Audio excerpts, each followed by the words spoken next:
Donc bonjour, on va voir si j'aurais dû laisser parler ma conseillère Julie. Donc elle a aidé beaucoup à la présentation, au montage et des suivis, donc je la remercie d'avance. Donc oui, François Bossirois, ferme Bossirois, on est à Saint-Césaire, à côté de chez Semences Progrin. Grande culture en grande partie et nos débuts en semi-direct. Donc, le plan de culture de 2019 était comme ceci. Normalement, on a beaucoup plus de blé dans la rotation, mais il est mort comme à peu près tout le monde. Donc, on a ressemé très peu de blé de printemps. Petits pois et haricots sont pour Bonduel. Et on avait aussi gardé cette année du trèfle rouge comme engrais vert, mais qu'on a vendu comme ensilage à des producteurs laitiers pour tester la rentabilité. Donc, une zone 2009 d'un sol limoneux. Donc, c'est un sol qui croûte énormément. C'est quelque chose qu'il faut faire très attention. Donc, notre cheminement, il y a plus d'une dizaine d'années, on a ajouté le poids à notre rotation classique maïs-soya. Tout était labouré. Les pois, on ajoutait bien sûr toujours une culture de couverture parce que le champ se libérait très tôt et c'était facile d'implanter quelque chose. En 2010, on a essayé d'ajouter, en fait, de remplacer. Avant, les cultures couverture étaient souvent de la moutarde et de l'avoine, donc il fallait le labourer à l'automne pour arriver à faire quelque chose au printemps. Et là, on voulait essayer de travailler moins le sol, donc on a essayé les radis qui se portaient très bien à faire seulement un coup de vibro au printemps. 2012, on a réintégré le blé de printemps dans notre rotation avec un printemps très hâtif et on a pu aussi intégrer le blé d'automne étant donné que le soya s'était récolté très tôt. En 2013, nos premiers essais de culture de couverture au semoir et on a essayé aussi des multimix que notre agronome Julie nous avait proposés. En 2014, on achète une RC10 pour gérer nos grands couverts qui étaient problématiques pour passer le vibro le printemps. Donc, ça nous a aidé beaucoup à gérer ça et aussi intégrer de gérer les fumiers en travail minimum en limitant la profondeur de travail de sol. Début 2015, début du travail réduit dans le maïs à l'automne en passant la RC10. Et 2016, début du trèfle rouge dans le blé d'automne qu'on a essayé, qu'on avait malheureusement labouré, mais l'effet avait été très bénéfique quand même. Donc ça, c'est une image de 2018 du printemps. Je n'avais pas d'image de l'engraveur de 2017. C'était un champ de pois non récolté. On avait appliqué des bouches volantes et du fumier de poule pondeuse. Et on a décidé de semer des rangs de seigle et des rangs de radis en bande alternée. Donc, on voit que le rang de radis avait bien disparu, donc ça mettait du bel espace pour le maïs à être semé. Le problème, c'est qu'on avait semé notre engraveur avec un semoir 15 pieds et on revenait avec un semoir 20 pieds sans GPS, RTK. Donc, quand ça tombait en plein dans le radis, ça allait très bien. Puis quand on tombait dans le seigle, on voit que le maïs était très gêné du seigle. Quand ça tombait entre les deux rangs de seigle, c'était pas si mal, mais directement dans le rang, on voyait que le maïs subissait de l'alléopathie ou autre chose. Donc, cette année, en 2019, on avait acheté un GPS RTK. On a pu faire ce genre de pattern de semi-engraveur, donc des rangs doubles, des rangs de 7 pouces et demi. Donc, on avait un mélange A et un mélange B qu'on avait préparé. Donc, l'objectif, c'était de semer au semoir des espèces qu'on ne se permettait pas de semer à la volée parce qu'elles étaient trop coûteuses et qu'on en voyait moins l'effet. Ça permet aussi de réduire beaucoup le taux de semis et en améliorant la germination au meilleur placement avec le semoir. Et dans ce cas-ci, on a décidé de positionner des espèces hivernantes et non hivernantes. Donc, les espèces annuelles étaient pour le futur rang de maïs, pour dégager un rang pour que ça ne nuise pas aux semis et à la concurrence aussi. Donc, c'est le but. On voit ce qui devait être. Donc, on avait un grand champ qui était séparé en 3 blocs. Je vais commencer par le bloc A qui s'est libéré le plus tôt en saison. Donc, on a appliqué à peu près 20 tonnes d'hectares de bouche-aux-lentes et du lisier de porc. Puis on a passé un coup d'herse à disque après le lisier de porc, puis on a étendu les bouts. On a passé un coup de soleuse et 2 coups de vibro pour faire effet de faux semis.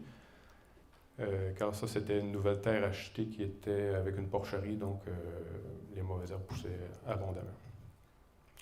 Semé le 3 août, et donc notre mélange est comme suit.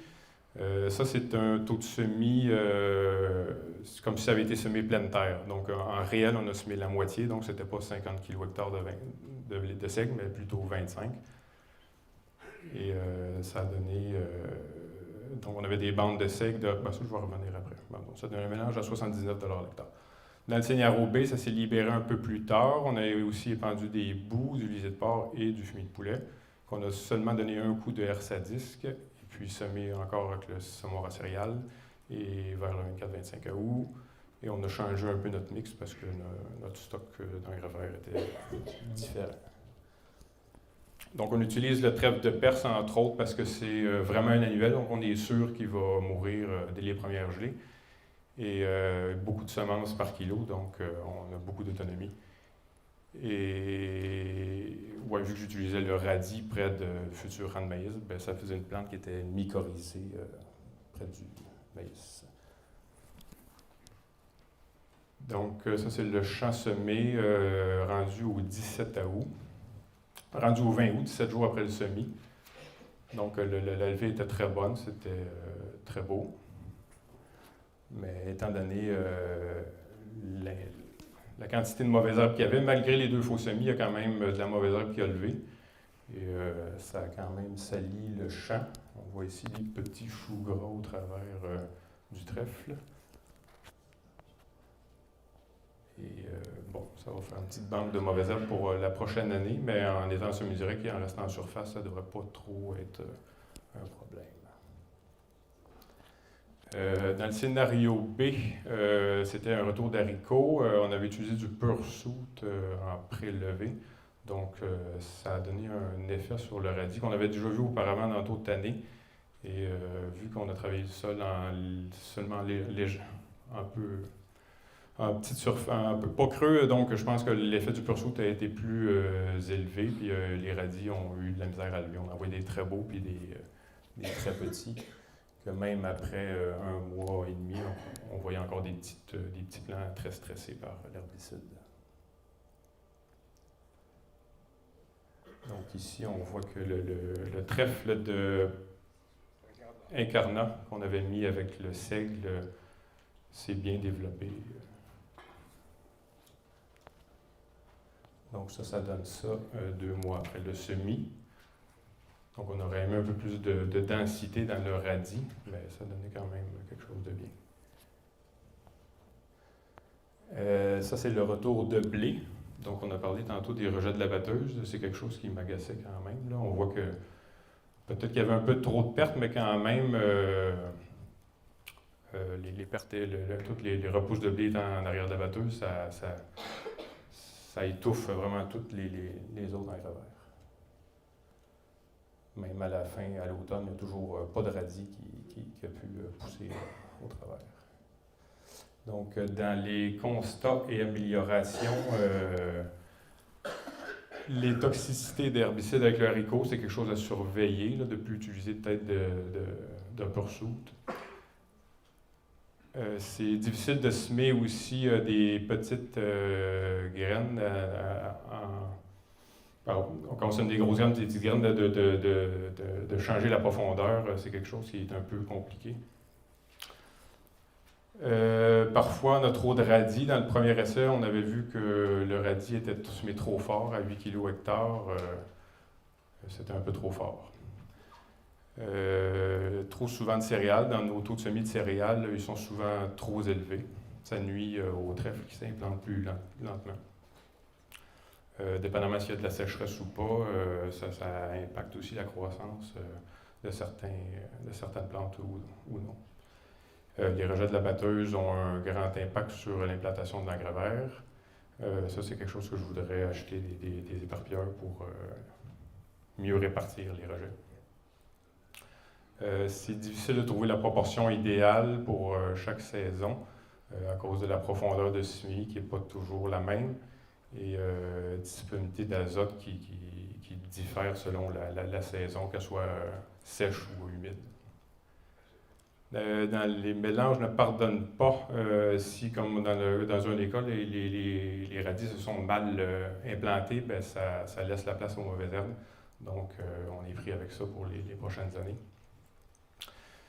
Faire du semi-direct pour implanter notre couvert, c'est quelque chose qui nous aiderait beaucoup, je pense. Il y aurait moins de levée de mauvaises herbes. Et ce que je voudrais faire aussi, c'est peut-être garder de l'engrais dans l'entre-rang, comme Paul essaye de faire pour essayer d'avoir un intercalaire. C'est tout. J'ai peut-être juste pas parlé beaucoup des doses de semis que j'aurais dû faire. Donc, dans notre premier essai, on était à 50 kg hectare de seigle, 10 de régras, 4 Nicarna. Donc, le seigle aurait pu être diminué, ça a été assez dense. Puis dans les radis, 8 kg aussi, ça semblait un peu trop. Donc, je n'avais pas expliqué le principe. On semait le premier mélange était semé dans la boîte, la grosse boîte, et on avait dans la boîte à mie le deuxième mélange. Donc, on fermait 2 rangs, puis on ouvrait 2 rangs. Puis dans les 2 autres scénarios, on avait décidé de jouer avec nos doses de semis pour adapter un peu la suite. C'est tout.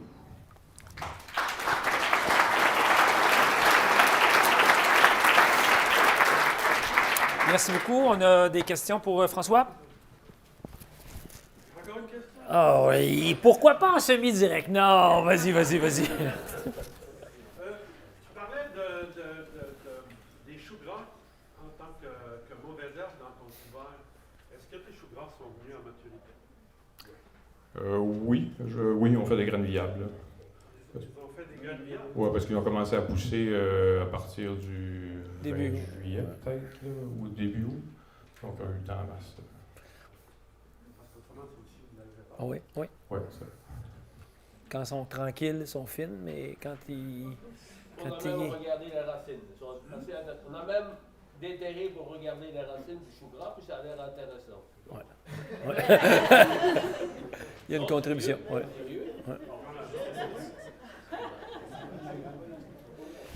Paul? Quand tu as semé, si je comprends bien, là, avec tes 2 boîtes, là, ça veut dire que ta petite semence, comme ton radis, puis ton trèfle de perse, tu l'avais mis dans ta boîte en liage, puis tu l'as laissé tomber au sol, puis juste la terre qui s'est bouleversée, c'est assez pour le faire. Le tuyau descend entre les disques du semoir. OK, tu l'envoyais quand même entre les Oui, disques. mais bon, le tuyau, il y a une certaine courbe, puis c'est pas facile de l'orienter. Fait que c'est sûr que si on pouvait l'orienter à la bonne place dans les disques, on aurait une meilleure profondeur.